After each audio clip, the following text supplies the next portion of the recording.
Greetings from the Moss Art Center in Blacksburg, Virginia, and welcome to the second edition of the 3304 First Pitch Show.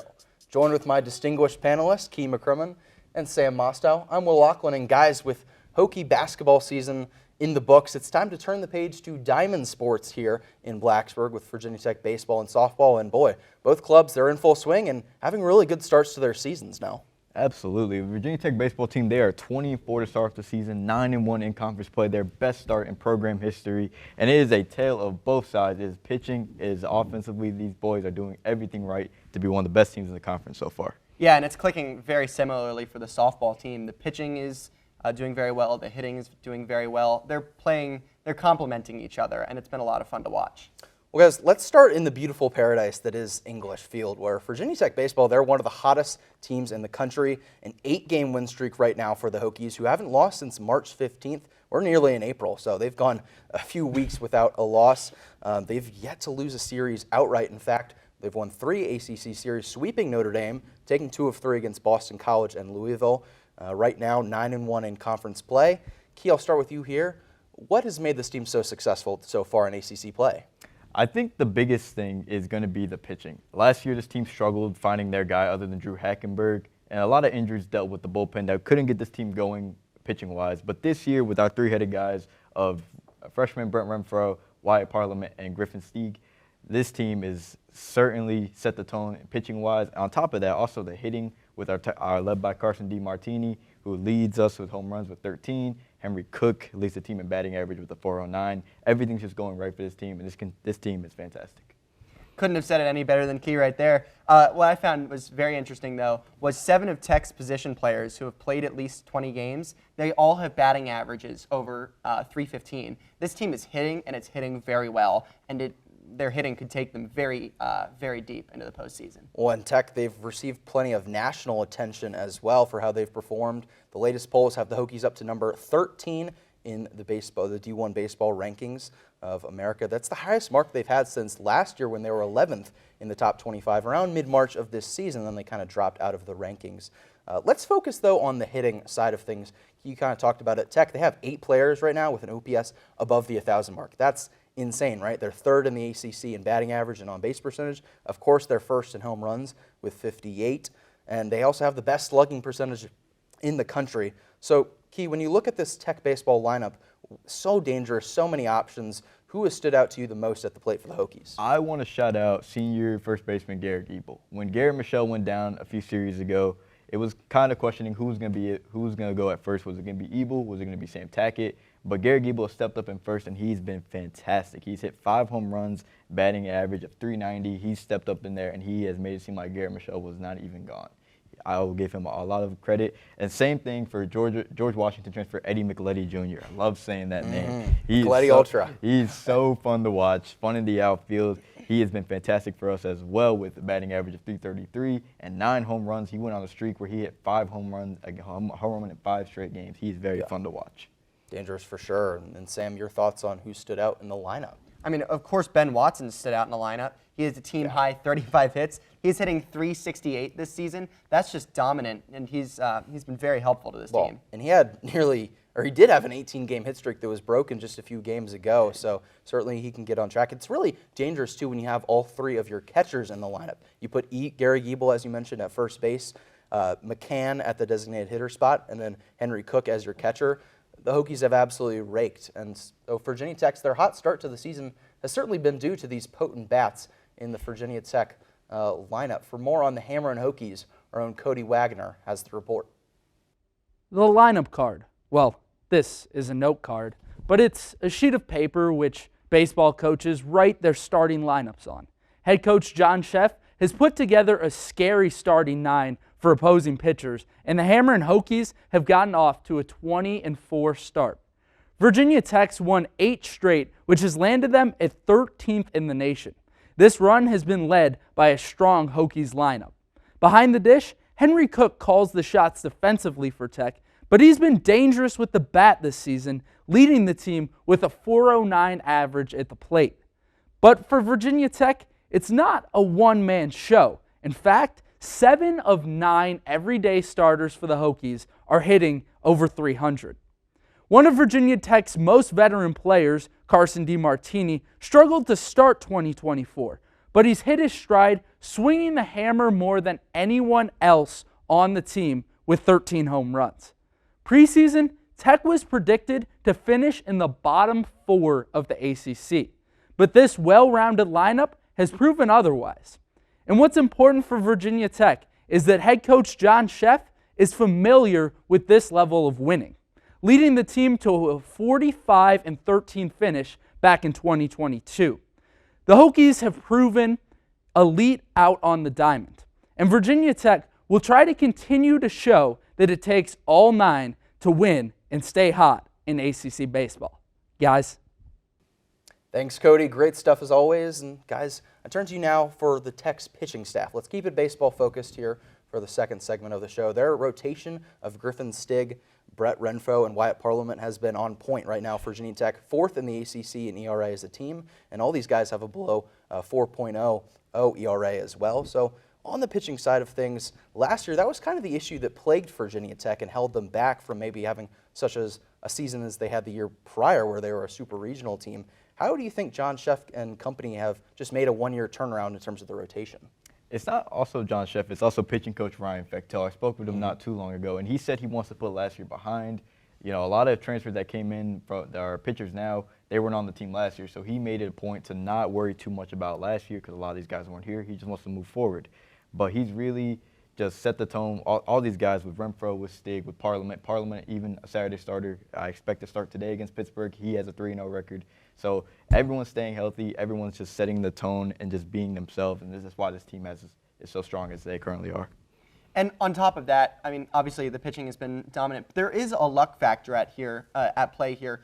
Their pitching rotation has been healthy, and that's something that maybe didn't necessarily happen so much last year. They struggled a lot more with injuries than they are this season up to this moment. And when this pitching staff is healthy, it can take them very far. And on top of that, not to mention our relief pitchers as well, David Shoemaker and Brady Kertner, who we were able to convince to come back despite getting drafted. Those guys have been up to par this year, and they're also contributing to the success. Yeah, and you know what kind of amazes me? Brett Renfro, just as a freshman, he was the first true freshman to start on opening day a few weeks back in program history. So he's just come in immediately and had a big-time impact. But stepping now to a kind of a bird's-eye view for this baseball team, Hokies, they just wrapped up their 4th ACC series of the season so far, beating Pittsburgh in Game 1. They have obviously a couple more in that series as well, and they're on the verge of winning that. But you look at the schedule, though, gentlemen, some real big tests await, obviously, for the Hokies after Pitt. You got Wake Forest, Duke, Virginia, North Carolina, Miami. Those are all great teams in ACC play. The Atlantic Coast Conference is so stacked when it comes to college baseball as well. How do you think the Hokies are going to fare against the fellow big dogs in the ACC when those tests arise? I will say they did luck out because they get Wake Forest, they get Duke, and they get Miami all at home. There you go. And the Hokies have been fantastic in the English field. I will say I think the biggest test will be Duke. Duke has a fantastic pitcher in Jonathan Santucci. Ben Miller's a fantastic player as well, and they're, of course, ranked higher than Tech currently in the rankings. So, of course, I think that will be a huge matchup to watch in a couple of weeks. I'm not sure you can ensure Tech's going to end up as top in the ACC, but what Coach John Szefc wants is he wants them to be in contention. He wants them to have a shot at winning the ACC, which is possible. I think there are a lot of other very good teams in the ACC. I'm not sure it's a lock that Tech is going to win the ACC, but it's definitely possible. They could hold their own. Well, yeah, for Virginia Tech, they've definitely seen some major contributions from a few transfers like Ben Watson and Wyatt Parliament, as we've talked about, among some others. For the report on how Tech's transfers have made an impact on the team, Colby Crawford has the scoop. Warning, the following message may be triggering, especially for fans of Virginia Tech. Brace yourselves as we delve into the tumultuous world of the NCAA transfer portal. This week has left many questioning, reeling, and perhaps even grieving over the unexpected shifts and turns. But it's more than just a list of names and moves. It's a narrative that has shaken the very core that is college sports loyalty and strategy. The portal giveth, and the portal taketh away. Now, despite the bad juju surrounding the basketball programs, this is a baseball show, and Virginia Tech's baseball team, led by skipper John Szefc, has navigated the transfer portal quite nicely. Last year, the team struggled, especially in the pitching department, finishing 30-23 and only 12-17 in conference play. missing out on any postseason action.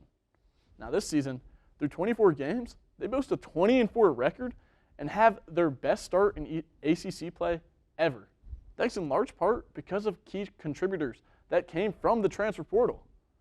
Take, for example, Saturday's starter, pitcher Wyatt Parliament.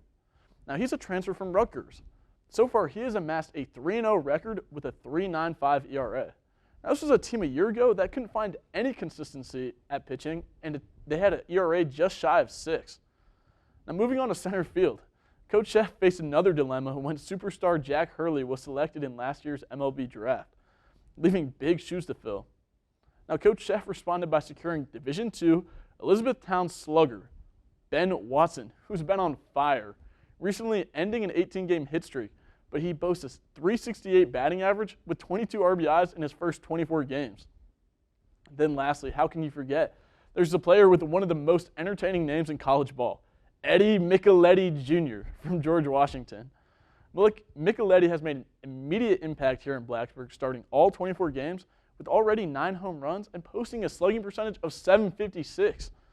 So while the Virginia Tech baseball team may have dipped into the transfer portal, they emerge relatively unscathed, showcasing the strategic moves that can make or break a season in college sports. It'll be interesting to see how this new element of college sports continues to unfold in the coming seasons. But for now, the Hokies are hammering away. Guys? Crushing it as always, Colby. And guys, let's switch to softball. Sam, it's a pleasure to have you. You're the Virginia Tech SMA program expert, I would dare to say, on Hokie softball. You know, last year covering it for Collegiate Times and now for Tech Sideline. So, Mr. Mostow, Virginia Tech, they've been crushing it at TSP this year and all over the country. Right now, Virginia Tech 11th as in the highest poll that they're ranked in, and 25-6-1 overall record, 9-1 in ACC play. They did fall though. 14-5 was the score last night against Duke in Game 1 of that series down in Durham. But stepping overall for the season, what has been the catalyst of the Hokies' great year so far, Sam? I mean, well, you mentioned that they are crushing the ball. They are crushing the ball, and they've been doing that for years. Last year, they finished second in the country in home runs behind, you guessed it, national champion Oklahoma. And they hit 100 home runs last year. But what's impressed me more than anything else is how this team's catalyst has been a plethora of pitchers. The Hokies will always have bats. They've hit 69 home runs in 32 games this year, but the question mark going into this season was pitching. Now, head coach Pete Demore said before the season that you need to have not just many pitchers, but they need to have pitchers who mix up speeds. Last year, they had Emma Lemley and Lindsey Grine, who they've both returned, but they were both very similar pitchers. They were both right-handed. They both heavily relied on the rise ball. And both of them have done a better job this season working around a bunch of different mixes of pitches, mixing up speeds. And Virginia Tech just has more arms they can rely on. They have Grine, they have Lemley, and also true freshman Emma Mazzarone has been very impressive. And they're putting all of those pieces together. And this is a team that can make a deep, deep run. Well, Sam, you talked about the pitching, but also, of course, the hitting for Virginia Tech softball. We kind of take it for granted how good it is, and like you said, they've been crushing the ball in terms of just power and contact for years now, and it's kind of those familiar faces, right? Key, Addie Green, Emma Ritter, Cameron Fagan, and Corey McMillan, all 4 of those girls, they're in top 25 in batting average in the ACC, and Green and Ritter are in the top 10. So with the offense being this elite, Key, how far can that take Virginia Tech this year?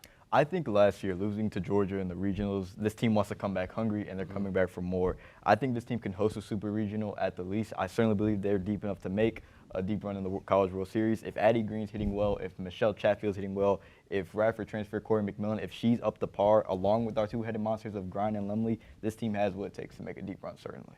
Well, Sam, there's been some high-impact freshmen and transfers who have really made a difference for this year's Tech squad. Of course, you've mentioned Corey McMillan from Radford, Mazzarone, the true freshman pitcher, and Michelle Chatfield as well as another freshman. Sam, what have you seen from these newcomers and how they've been able to get acclimated here in Blacksburg and just the impact they've had on the team? I mean, Mazzarone and McMillan have really impressed me going into the season. I talked about Mazzarone a couple minutes ago and her pitching. Aside from a rough outing on Thursday against Duke, she had, I believe going into this, 1-point-something ERA.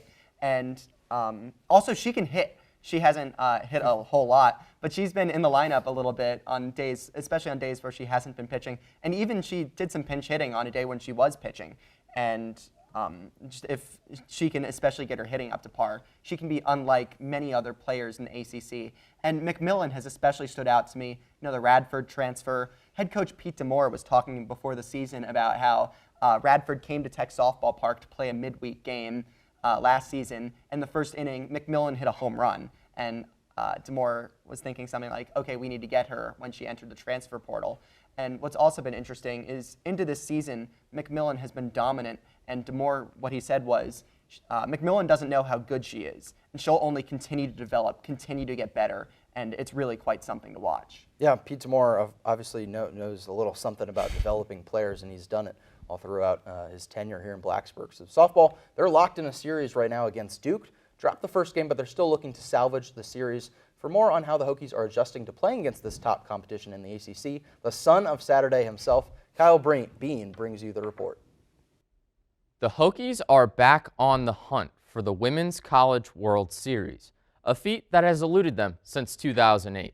But they're on the right track with 25 wins, 6 losses, and 1 tie. After an unfortunate exit to number 14 Georgia in the 2023 NCAA Regional, Virginia Tech is back and quickly climbing up the rankings. The preseason number 23 team in the nation has clawed all the way up the ladder to number 11 in the latest ESPN poll, thanks to a program record 25-0 dismantling of the University of Maryland Eastern Shore and a 2-game series split with number 14 Alabama. While last Friday's game didn't follow Tech's usual game plan of battering balls out of the park, falling 0-1, they got right back on track for Game 2, smashing a pair of homers thanks to Radford transfer Corey McMillan and freshman Michelle Chatfield. Meanwhile, Tech's Cameron Fagan was busy earning a nod as the D1 Softball Player of the Week for her performance over the last 5 games. The senior at second was 12 for 18 at the plate with 2 homers, 2 doubles, and 9 RBIs on the week. The Hokies are in Durham this weekend to face off with Duke. Game 1 concluded in favor of the Blue Devils, who put up 8 runs in the first 2 innings on their way to a 14-5 mercy rule. But I've got some advice for the 5th-ranked Blue Devils tonight. Consider taking a step or 2 back. With 69 home runs this season and the series on the line, you'd better believe Virginia Tech is swinging for the fences. Guys? Thanks, Kyle. Great stuff as always. Boys, let's turn to kind of the fun segment of the show. We're talking bold predictions, maybe some hot takes, or if you don't have any, just a prediction will suffice on this one. We're going to do softball, college baseball, as we've talked about all show, and we can talk about Virginia Tech, but we can also expand to the ACC in the country. We're also going to talk about Major League Baseball, which opening day was yesterday. So that is starting up as well. Let's start with college softball. Sam, I want to get your prediction first. All right, well, we've been talking about how dominant Virginia Tech softball has been all show. I just don't think they win the ACC. My hot take, Clemson is the ACC champions. They've been a very good team. They've played well against some other very good teams, and I think Clemson's the Tigers are going to win the ACC crown.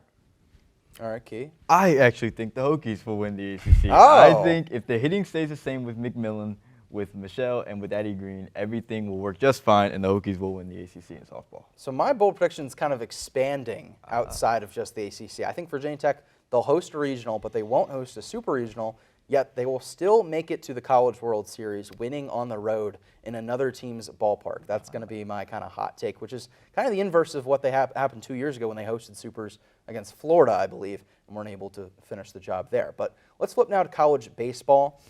Some bold predictions. Key, I'll start with you on this one. I do not see the Hokies winning the ACC this year. I believe that will go to Duke. I think Duke is incredibly talented with Ben Miller and with Jonathan Santucci, but I do still believe that the Hokies will be able to host a super regional if they keep it up to this point. Gotcha. And Sam? My take, Virginia Tech finishes the season as a top 5 team in the country. Whew. We saw it 2 years ago. Scorching. I'm not sure if they're going to make it to Omaha or not, but I think they'll be top 5 in the rankings.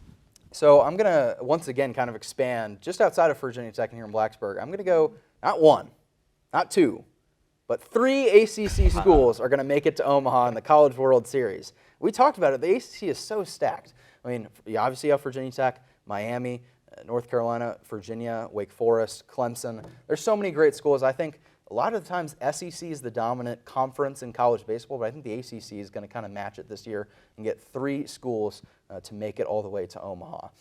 So now let's flip to Major League Baseball. Key, this is the one where we probably going to have a difference of opinions just based on our fandoms. And I know. Trust me, I know. Let's start with Sam, though. What is your MLB bold prediction here? All right, my MLB bold prediction: World Series champions, not the Dodgers, not the Braves. It's the Baltimore Orioles. Okay. They had a really solid team last year. They Yeah. won something like 101 games. They added Corbin Burns. They've got a new owner. The vibe in Baltimore is fantastic, and they're going to win the whole thing. Gunnar Henderson is a star after all. Yeah. I mean, I think if the Orioles made it all the way to the World Series, I'd probably have to go to a game, honestly, as a DMV native. DMV would love that one. Exactly. Key, what about you for your MLB hot take? So, despite a very rough year last year for the New York Metropolitans, I strongly God. believe that they will make the playoffs this year. Okay. No shot. It's a Oh, I thought you were going to say they're going to win the World no, Series. no, no. Like every Mets fan I know. No. I'm reasonable. I'm realistic. The NL East is tough with the Braves, with the Phillies. Even Miami sometimes can throw in a notch, but the Nationals, I don't. Not so fast, buddy. I'm not too worried about them, but Oh, I do you should believe be. the Mets can make the wild card. All right. Well, my MLB bold prediction is I'm going to keep it in the NL East with my Washington Nationals as well as the New York Mets.